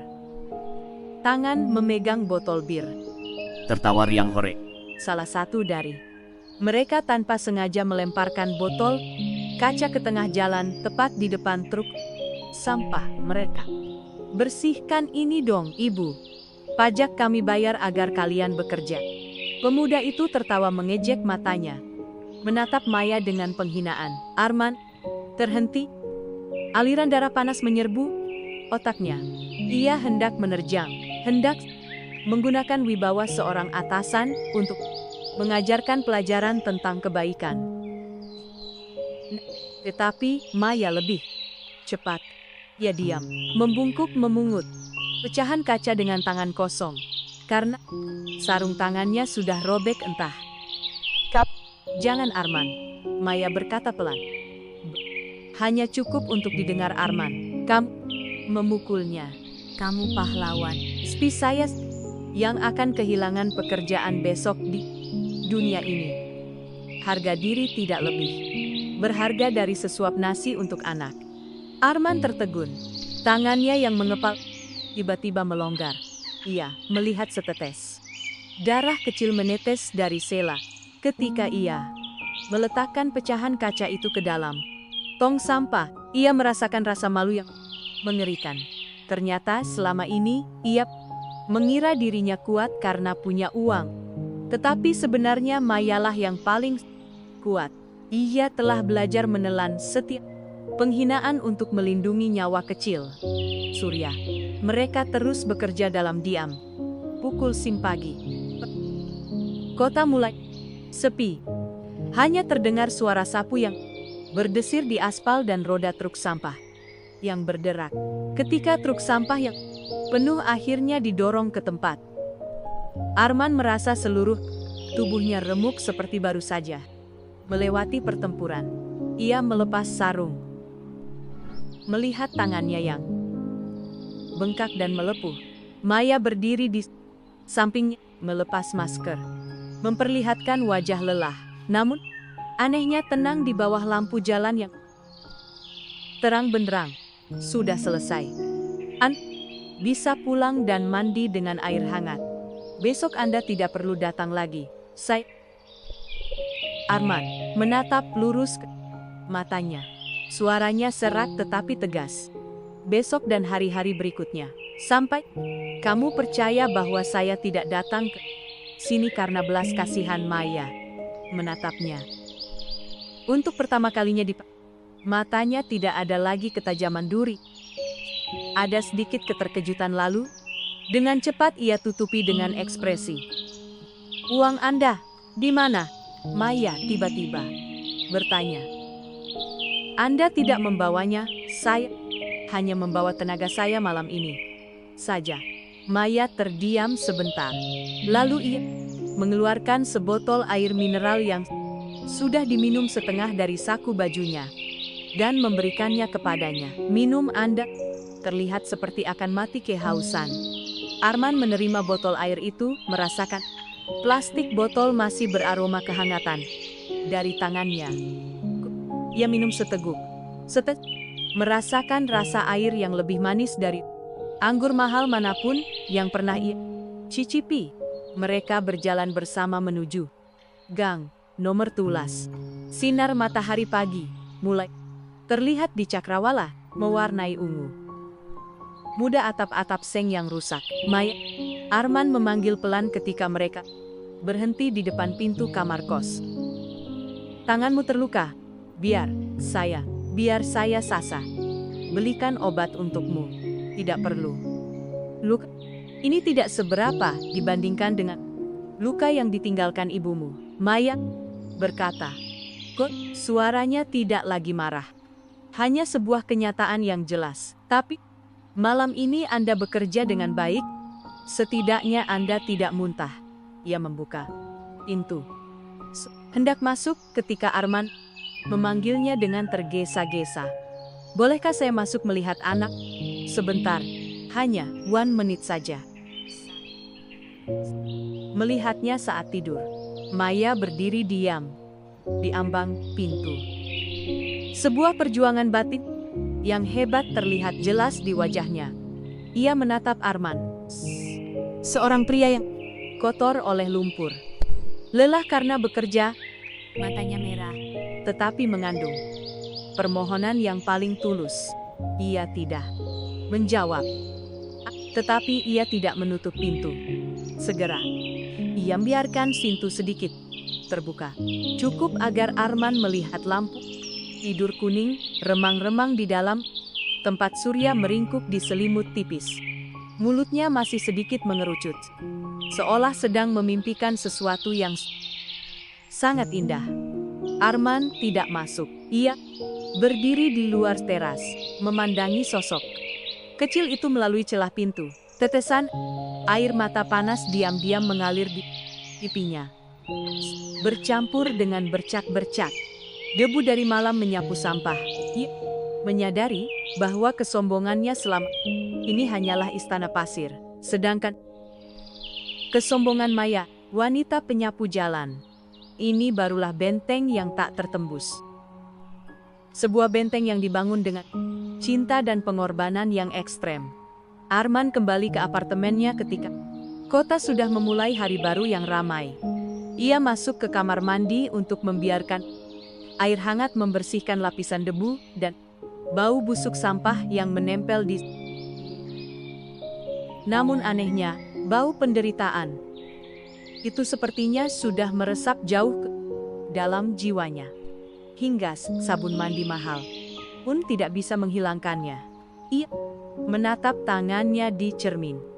Lepuhan-lepuhan sudah mulai bernanah. Merah menyala dan nyeri setiap kali bergerak. Rasa sakit itu mengingatkannya pada tadi malam, pada bekas darah di tangan Maya, dan pada keheningan sabar wanita itu di hadapan pemuda mabuk. Tidak tidur. Sebuah dorongan kuat membuat Arman mengangkat ponselnya. Rina, saya tidak mau laporan kering lagi. Carikan saya sopir lama ibu saya, Paman Budi, orang yang bekerja untuk keluarga saya dulu tahun lalu, dan tiba-tiba meminta pensiun dini tepat pada tahun Maya menghilang.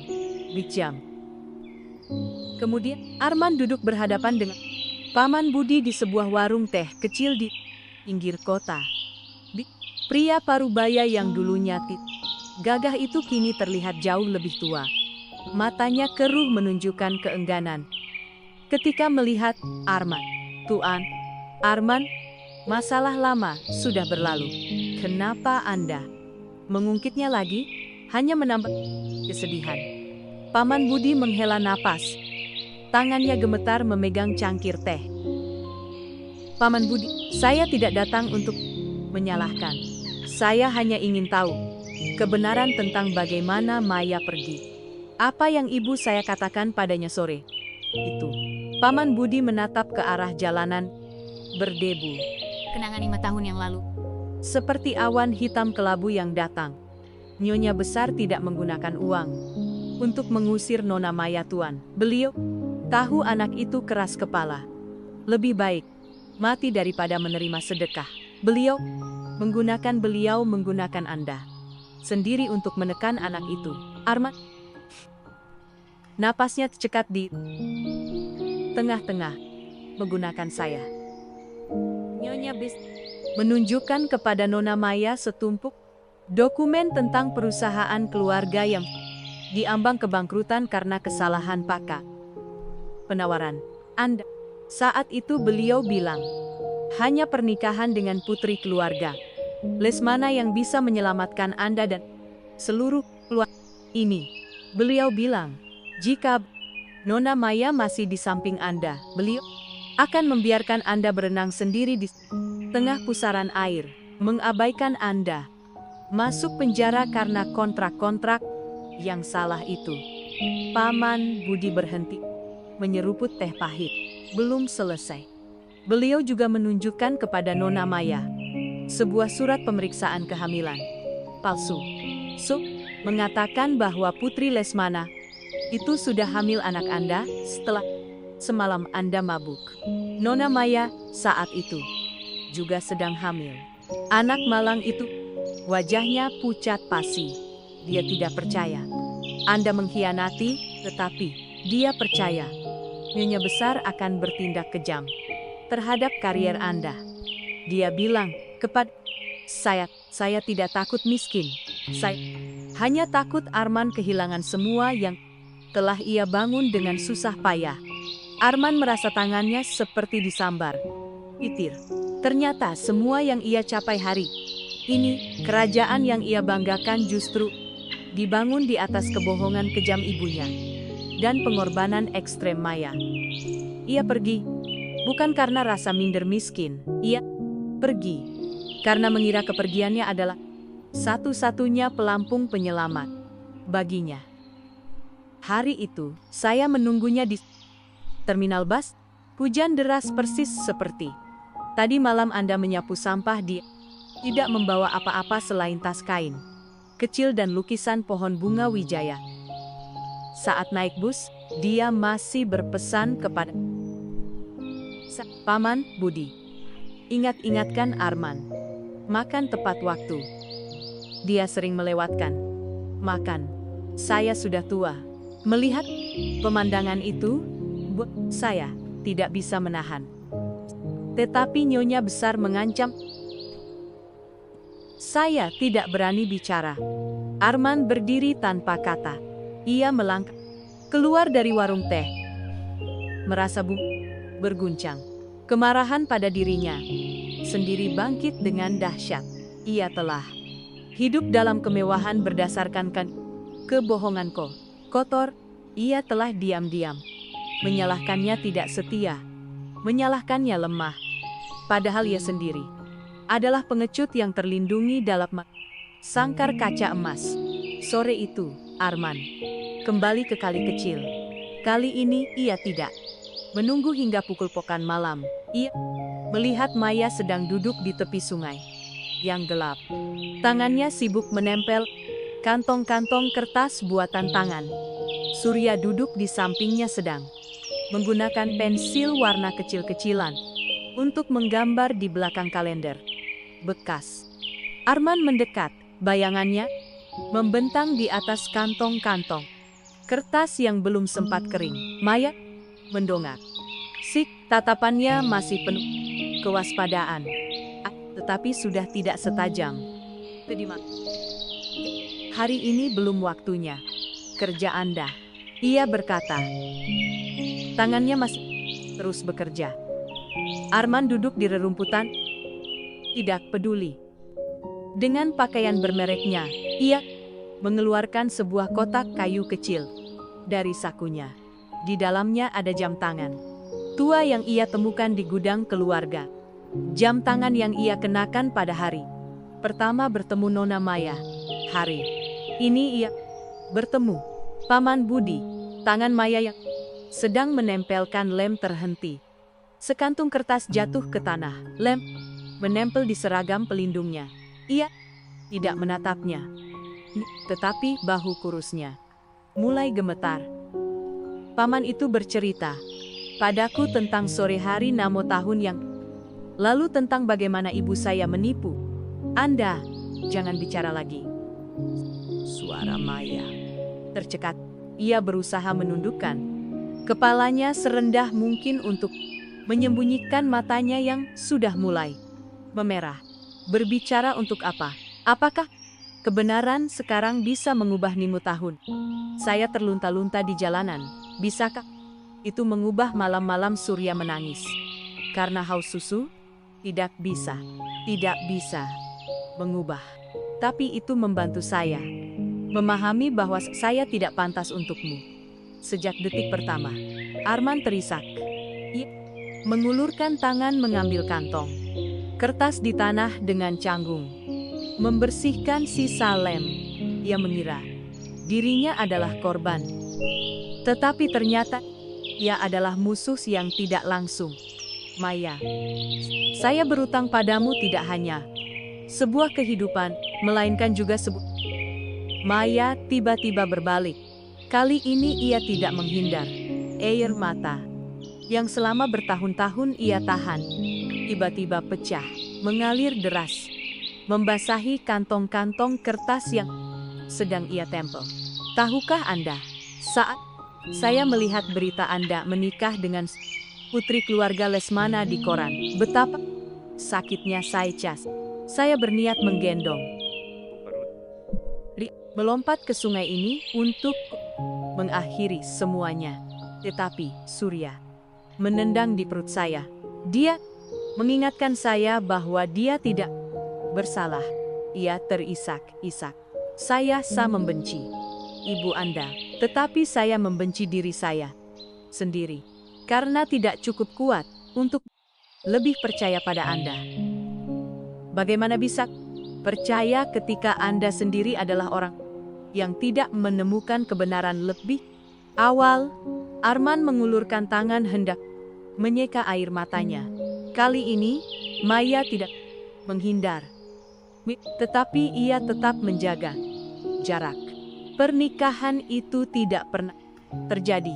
Maya, saya membatalkan pertunangan segera setelah tahu Anda pergi. Saya membantah ibu keluar dari rumah dan membangun kembali karier dari nol. Saya kira itu adalah cara untuk membuktikan cinta. Tetapi saya tidak menyangka ibu akan memblokir semua jalan keluar Anda di belakang saya. Surya melihat ibunya menangis. Ia meletakkan pensil warnanya berlari memeluk leher Maya. Mata polosnya menatap Arman dengan marah. Om membuat ibu sedih ya Om? Pergi saja. Aku tidak suka Om lagi. Arman menatap putranya. Hatinya terasa hancur. Ia berlutut di rerumputan, menatap langsung ke mata Surya. Om, minta maaf. Om tidak membuat ibu sedih. Om sedang meminta ibu untuk mengizinkan Om memperbaiki kesalahan masa lalu, kata ayah hampir keluar dari bibir Arman, tetapi ia berhasil menelannya kembali. Ia tahu ia belum punya hak itu. Maya memeluk erat anaknya ke dadanya. Wajahnya menempel di rambut halusnya. Kebenaran seperti badai yang baru saja melanda, meninggalkan puing-puing, tetapi sekaligus menyapu bersih kabut tebal yang selama ini menyelimutinya. Ia menatap Arman di tengah penampilannya yang lusuh dari malam menyapu sampah dan ketulusan yang menyedihkan dari seorang pria yang berusaha memperbaiki pecahan-pecahan. Anda benar, kita berdua telah ditipu, Maya berkata pelan. Suaranya sudah lebih tenang, tetapi mengandung kesedihan yang mendalam. Tapi Arman, apakah ibu Anda menipu saya atau tidak? Kenyataan tetaplah kenyataan. Saya sekarang hanyalah seorang wanita penyapu sampah. Tangan saya penuh bekas luka, tubuh saya berbau asap debu. Saya bukan lagi mahasiswa seni rupa dulu. Arman menggenggam tangannya yang penuh kapalan dan bekas luka. Kali ini ia menggenggamnya erat, mengabaikan sedikit perlawanan dari Maya. Dan saya juga bukan mahasiswa miskin yang bermimpi dulu. Saya adalah orang yang telah kehilangan orang yang saya cintai selama 5 tahun. Kita berdua telah berubah, Maya. Tapi ada satu hal yang tidak berubah, yaitu lukisan pohon bunga Wijaya yang kamu gambar. Pohon Wijaya hanya akan berdiri teguh ketika ia melewati badai. Dan saya ingin mulai sekarang. Saya akan menjadi akarnya agar kamu dan anakmu bisa bersandar bukan dengan uang, melainkan dengan menebus kesalahan setiap hari. Sebuah angin sore bertiup membawa bau kuah dari warung makan Ibu Nur yang jauh. Maya menatap tangannya yang digenggam Arman lalu menatap Surya. Untuk pertama kalinya setelah bertahun-tahun, ia merasa hatinya memiliki celah, tempat, Cahaya. pengampunan berusaha menyelinap masuk. Malam ini Maya ragu, tetap jam Zulu. Tapi Anda tidak perlu mendorong truk lagi. Anda memegang sapu. Saya akan mengajari Anda cara menyapu agar bersih, tanpa membuat debu berterbangan ke wajah orang. Arman tersenyum. Senyum paling cerah yang pernah ia miliki. Selama 6 tahun terakhir itu bukan senyum seorang direktur yang baru memenangkan kontrak besar, melainkan senyum seorang anak yang baru menemukan jalan pulang setelah lama tersesat di hutan belantara. Fajar hari-hari berikutnya tidak lagi berwarna abu-abu. Keputusasaan. Arman memulai ritme hidup yang aneh yang mungkin tidak pernah dibayangkan oleh mitra bisnisnya. Siang hari, ia tetap menjadi direktur utama yang tegas dalam proyek-proyek arsitektur raksasa. Tetapi ketika matahari terbenam, ia menanggalkan jasnya yang rapi untuk mengenakan seragam reflektif yang sudah mulai berbau debu jalanan. Ia tidak lagi kikuk dengan sapu panjang. Mengajarinya cara mengikuti arah angin, cara memutar pergelangan tangan agar sapuan sapu bersih dan mengumpulkan puntung rokok atau daun kering yang keras kepala tanpa membuat debu mengepul. Ada malam-malam, satu tinggi, satu rendah, diam-diam, berjalan beriringan di sepanjang jalan-jalan sepi. Suara sapu yang berdesir bercampur dengan suara klakson mobil yang jauh menciptakan simfoni penyembuhan bagi jiwa-jiwa yang penuh bekas luka. Namun perubahan terbesar tidak terletak pada sapuan sapu, melainkan pada anak yang bernama Surya Wijaya. Suatu sore ketika Arman datang lebih awal dari biasanya dengan sekantong buah segar dan sekotak cat air terbaik. ia melihat Surya duduk di teras, sibuk menggunakan pecahan batu bata untuk menggambar pola-pola aneh di tanah. Maya sedang sibuk membereskan tumpukan kantong kertas di jalan. Arman duduk di samping anak itu, perlahan membuka kotak cat air yang cerah. Surya, mari kita menggambar bersama.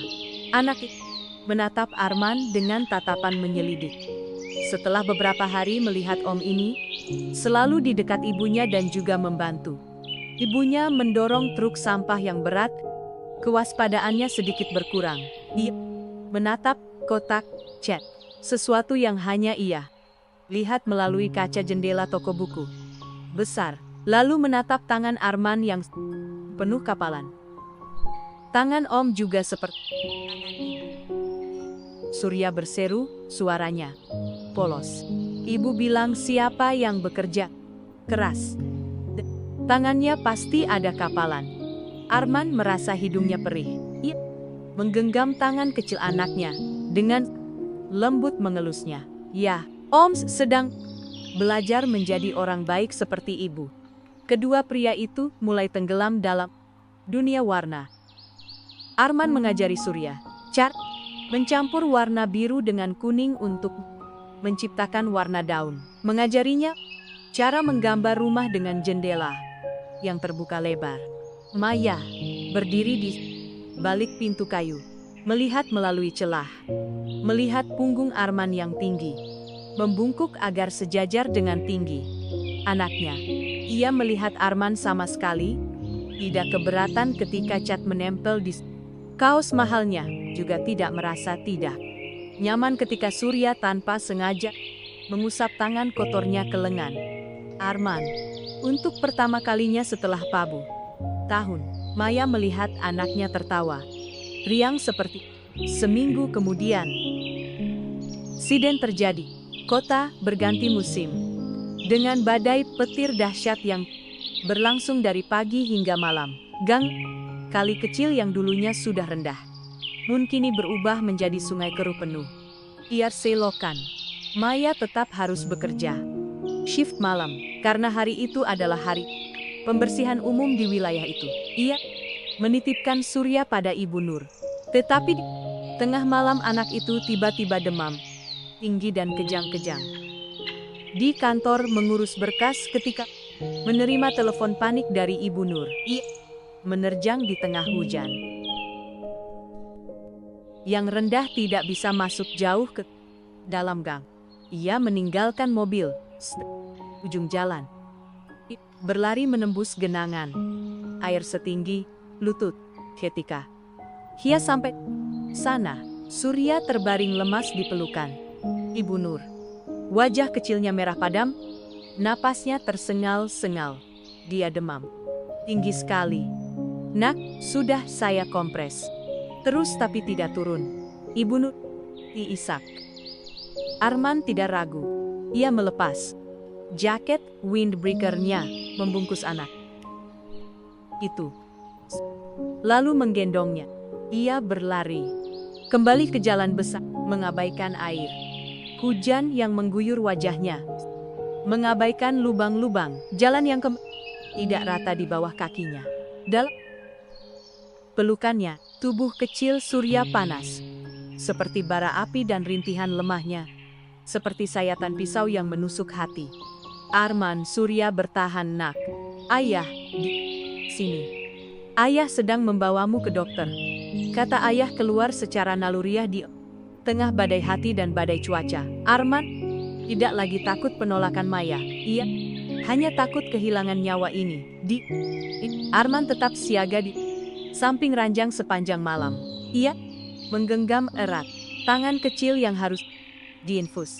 Mulutnya terus-menerus menggumamkan doa-doa yang seumur hidup ini belum pernah ia percayai. Maya berlari ke rumah sakit pada pukul 2 Ronggua pagi. Tubuhnya basah kuyup. Seragam pelindung hijau neonnya masih penuh lumpur. Melihat Arman menundukkan kepala di samping Surya.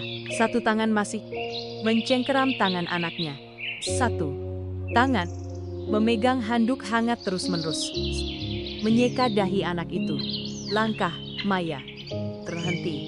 Ia berdiri di ambang pintu kamar pasien, melihat pemandangan itu, dan tiba-tiba menyadari bahwa kebenciannya, seberapun besarnya, tidak bisa menyangkal ikatan tak terlihat, namun kuat yang kini ada di depan matanya. Dokter bilang apa? Maya mendekat. Suaranya tercekat karena khawatir dan kelelahan. Arman mendongak. Matanya merah karena begadang dan air hujan. Tetapi ia tersenyum, menenangkannya. Dia demam virus parah, ditambah pneumonia ringan karena lingkungan lembab. Tapi dokter sudah menurunkan demamnya. Surya tidur nyenyak. Maya merosot ke kursi plastik di samping ranjang. Bahu kurusnya gemetar hebat. Arman menyelimuti bahunya dengan jaket kering yang ia minta asistennya bawakan. Kali ini ia tidak menjaga jarak lagi. Ia dengan lembut menarik kepala Maya untuk bersandar di bahunya. Saya di sini. Kamu istirahat sebentar. Maya tidak mendorongnya. Mungkin karena ia sudah terlalu lelah setelah 6 tahun berjuang sendirian, atau mungkin karena kehangatan dari bahu ini adalah sesuatu yang alam bawah sadarnya rindukan di malam-malam tanpa tidur. Menyapu sampah. Mereka duduk di sana, hening di tengah bau antiseptik dan suara monitor yang berbunyi teratur, menatap anak itu yang perlahan kembali bernapas dengan tenang. Menjelang pagi, Surya samar-samar membuka mata. Anak itu melihat Maya lalu melihat Arman. Ia mengulurkan tangannya yang tidak terinfus menggenggam ujung baju keduanya. Ibu, Om Arman, mimpi. Ayah. Maya menatap Arman, matanya berkedip-kedip. Hebat, ia melihat kerinduan, permohonan, dan juga cinta yang utuh seperti di awal dalam mata. Ia menatap tangan anaknya yang menggenggam keduanya, lalu dengan lembut mengelus rambut Surya. Surya, Om Arman tidak akan pergi kemana-mana. Oh, ada di sini bersama ibu dan kamu itu bukanlah pengampunan resmi, tetapi bagi Arman itu lebih berharga dari kontrak manapun yang pernah ia tanda tangani. Ia mengerti bahwa Surya tidak hanya putranya, tetapi juga satu-satunya jembatan yang bisa menyembuhkan retakan masa lalu yang terlalu besar. Ia membungkuk mencium lembut kening anaknya, sudah merasakan dinginnya dahi yang sudah tidak demam lagi, dan merasakan tatapan Maya yang sudah mulai berkurang. Kewaspadaannya di luar badai petir sudah reda. Sinar matahari pagi samar mulai menyelinap melalui jendela kamar pasien, menyinari 3 bayangan yang saling bersandar. Meskipun di depan masih ada hambatan dari keluarga Arman, meskipun kamar kos yang lembab itu masih, tetapi pada saat ini mereka bukan lagi direktur atau petugas kebersihan. Mereka hanyalah seorang ayah, seorang ibu yang bersama-sama menjaga tidur harapan satu-satunya dalam hidup mereka. Pintu kamar pasien nomor Triansodostua tertutup, meninggalkan kesunyian langka di tengah bau antiseptik yang pekat. Maya, putranya yang sudah kembali merona, sehat. Napasnya teratur di bawah selimut putih bersih rumah sakit. Lalu ia mengalihkan pandangannya ke Arman. Ia sedang duduk di kursi sofa kecil. Kaosnya yang sederhana penuh noda dari hujan tadi malam. Janggut tipis tumbuh karena belum sempat bercukur. Seorang direktur yang memiliki ratusan karyawan kini tampak tidak ubahnya seperti seorang ayah pekerja keras yang baru saja melewati malam tanpa tidur menjaga anaknya. Ketulusan Arman seperti aliran air mata yang perlahan mengikis lapisan es yang telah Maya bangun selama tahun. Namun ia mengerti dunia ini tidak hanya ada 2 orang dan seorang anak. Arman, Anda pulang saja.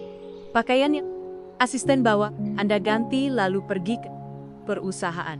Di sini ada saya yang urus. Maya berkata pelan.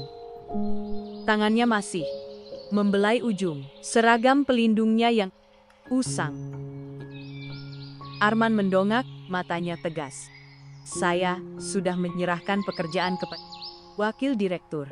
Urusan anak dan kamu adalah satu-satunya prioritas saya saat ini.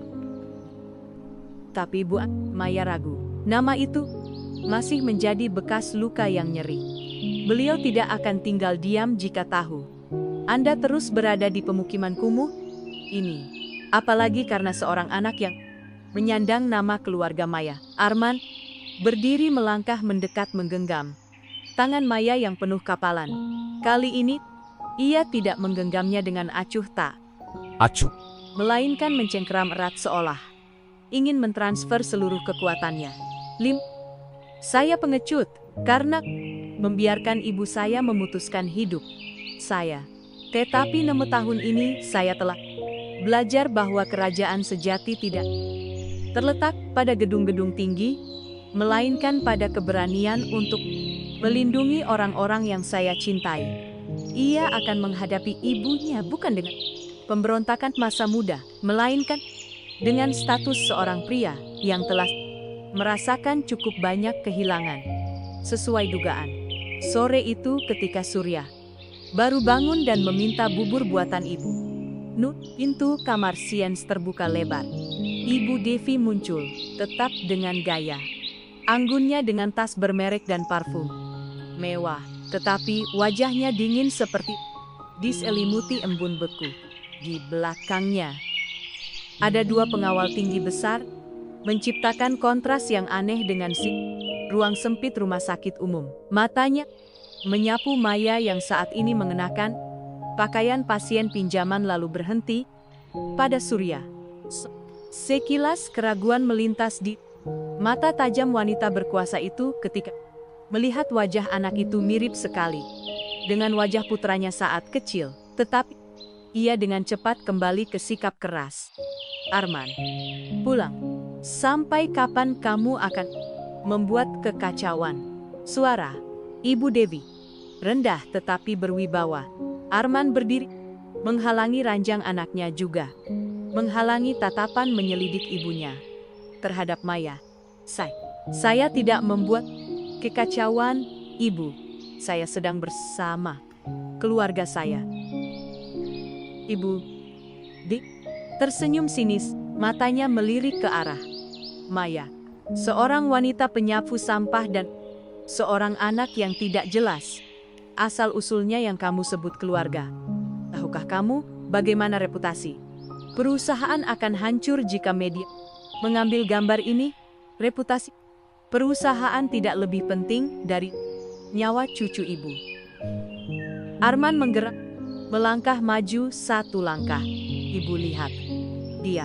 Dia darah daging keluarga Wijaya. Ibu telah merenggut 5 tahun cinta ayahnya. Ibu telah memojokkan ibunya ke jalan buntul. Sampai kapan ibu akan menggunakan reputasi palsu itu untuk menutupi dosa-dosa ibu? Maya duduk di ranjang, tangannya mencengkeram erat bahu Surya. Anak itu ketakutan meringkuk di pelukan ibunya. Mata bulatnya menatap wanita asing itu dengan rasa ingin tahu. Ibu, siapa wanita itu yang memarahi Om Arman. Surya berbisik. Anak itu membuat suasana di ruangan itu hening. Ibu Devi terhenti. Ia adalah orang yang menjunjung tinggi hierarki dan ketertiban. Tetapi di hadapan kepolosan cucunya yang sangat ia dambakan, meskipun ia tidak mau mengakui asal-usulnya, hatinya tiba-tiba merasakan perasaan yang rumit. Nona Maya. Ibu Devi menoleh ke Maya, nadanya masih menunjukkan sikap atasan, tetapi tidak lagi membentak. Saya mengakui, telah terlalu jauh campur tangan di masa lalu, tetapi lihatlah apa yang kamu miliki untuk memberikan masa depan yang baik bagi anak ini. Sekamar kos, shift menyapu malam. Jika kamu benar-benar menyayanginya, biarkan Arman membawanya pulang ke rumah keluarga Wijaya. Saya akan memberimu sejumlah hari uang yang cukup untuk hidup nyaman seumur hidup dengan syarat kamu harus menghilang sepenuhnya. Uang lagi. Menghilang lagi. Maya merasa dadanya sesak karena penghinaan, tetapi ia tidak lagi menangis seperti 6 tahun yang lalu. Ia menatap langsung ke mata Ibu Devi, tatapan seorang ibu yang telah melewati berbagai badai untuk menempa keberanian. Nyonya, 5 tahun lalu saya pergi karena saya mengira itu adalah cara terbaik untuk Arman. Tetapi 6 tahun ini, saya menyadari bahwa uang Anda tidak bisa membeli tidur nyenyak untuk anak saya. Juga tidak bisa membeli senyumnya ketika melihat Om Arman menggambar bersama Maya berdiri meskipun langkahnya masih sedikit gemetar, tetapi punggungnya tegak. Surya anak saya. Ia mungkin miskin. Ia mungkin harus makan bubur dingin, tetapi ia dibesarkan dengan tangan bersih saya. Saya tidak butuh uang Anda untuk menukar kebebasan anak. Saya dan saya juga tidak akan pergi ke Mana-mana lagi. Jika Arman memilih Anda, saya akan membawa anak saya kembali ke gang itu. Jika Arman memilih saya dan anak saya, kami akan bersama-sama menghadapi semuanya. Arman berbalik, menatap Maya. Di matanya berkilauan kebanggaan dan cinta yang membara. Ia melangkah mendekat, menggandeng tangan Maya dan Surya, membentuk ikatan yang tak terpisahkan. Ibu lihat Maya tidak butuh uang ibu dan saya juga tidak. Saya tidak akan pulang ke rumah keluarga Wijaya jika di sana tidak ada tempat untuk istri dan anak saya.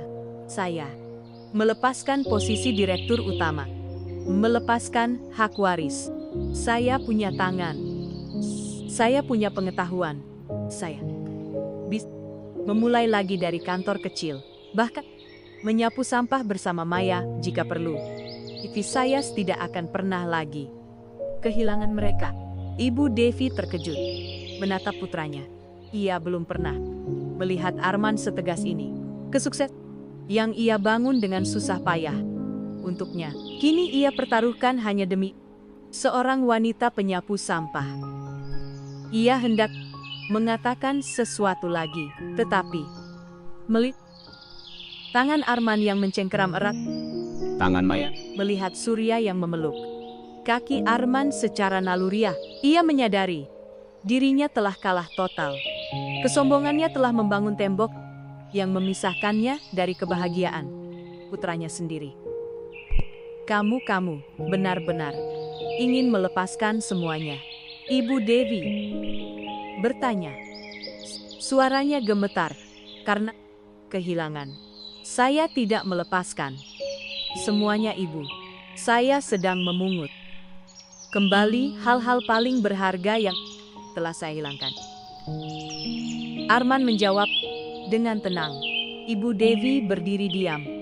Cukup lama lalu, tanpa sepatah kata pun, ia berbalik dan keluar dari kamar pasien. Suara sepatu hak tingginya mengetuk lantai koridor terdengar sangat kesepian dan tidak pada tempatnya. Ruangan kembali hening. Maya menghela napas panjang. Ia merasa seolah baru saja melepaskan sebuah batu besar yang menekan dadanya selama 6 tahun terakhir. Ia menatap Arman dengan khawatir. Bertanya, Anda berniat benar-benar melepaskan posisi direktur? Itu adalah hasil kerja keras Anda. Tersenyum. Senyum paling lembut dan damai yang pernah Maya lihat. Ia mengulurkan tangan menyisir sehelai rambut yang menutupi dahinya. Hasil kerja keras saya adalah membangun rumah, bukan membangun istana di atas pasir. Jangan khawatir, saya masih seorang arsitek yang baik. Kita akan memulai lagi bukan dari gang kali kecil, melainkan dari tempat yang punya jendela menghadap ke mawar seperti yang pernah saya janjikan. Surya saat itu baru sedikit berkurang rasa takutnya. Ia menarik baju Arman. Om Arman jadi menyapu sampah lagi. Lalu siapa yang akan mendorong truk ibu dan anak? Gendong Surya mencium pipinya dengan keras. Om akan mendorong truk ibu dan anak seumur hidup, tetapi bukan truk sampah, melainkan truk yang penuh kebahagiaan keluarga kita. Suara tawa ketiga orang itu menggema di kamar. Pasien yang mengusir dinginnya, prasangka dan kebencian. Di luar jendela, seekor burung merpati putih hinggap di dahan pohon tinggi, menoleh dalam seolah menyaksikan sebuah awal baru. Meskipun di depan masih ada kesulitan untuk membangun kembali dari nol, tetapi di antara mereka saat ini tidak ada lagi rahasia, tidak ada lagi penghalang, hanya ada kebulatan tekad dari orang-orang yang telah bersama-sama melewati jurang untuk menemukan cahaya. Suta bulan setelah sore badai di rumah sakit anak. Kota tetap sama, tetap ramai dan sempit di bawah terik matahari akhir tahun. Tetapi bagi Arman, setiap napas kini memiliki aroma yang berbeda. Aroma kertas gambar yang bersih. Dan yang terpenting adalah aroma rambut Surya yang harum dan beraroma matahari. Arman berdiri di apartemen kecilnya di lantai Dula Suas, sebuah kompleks apartemen namun tenang di Jakarta. Ini bukan lagi penthouse mewah yang menghadap ke seluruh pemandangan kota seperti dulu, melainkan sebuah Ruangan yang pas dengan ruang tamu yang dipenuhi sinar matahari dan sudut kerja kecil. Di meja, sketsa-sketsa arsitektur. Bukan lagi proyek-proyek raksasa, triliunan rupiah, melainkan bangunan-bangunan rumah tinggal, kafe-kafe bergaya minimalis yang ia sendiri desain untuk klien-klien yang datang kepadanya karena gayanya yang unik, bukan karena gelarnya sebagai direktur utama grup Wijaya. Memenuhi janjinya. Pada hari meninggalkan perusahaan, Arman hanya membawa laptop pribadinya dan pengetahuan yang terkumpul selama daslut tahun berkutat di dunia bisnis. Ia menolak semua tunjangan dari ibunya, memilih untuk memulai kembali dari nol, untuk mendapatkan kebebasan mutlak bagi Maya dan anaknya. Ayah, Bunga Mawar, Ibu, Sud, Mekar. Panggilan nyaring Surya terdengar dari balkon. Arman tersenyum, meletakkan pensinya, melangkah keluar. Anak itu kini sudah lebih berisi. Kulitnya tidak lagi pucat karena asap, debu, melainkan merona sehat. Ia sedang sibuk menyiram pot-pot mawar beludru, jenis bunga yang paling Maya cintai. Jenis bunga yang dulunya merupakan mimpi mewah baginya di hari-hari di kali kecil. Maya keluar dari dapur, tangannya masih sedikit berlumuran tepung. Ia tidak lagi mengenakan seragam pelindung hijau neon yang pudar, juga tidak lagi memiliki tangan kasar dan merah, membengkak karena air sabun. Ia mengenakan gaun linen sederhana. Rambutnya disanggul rapi, memperlihatkan wajahnya yang cantik, yang telah mendapatkan kembali kecerahan masa kuliah Senisa.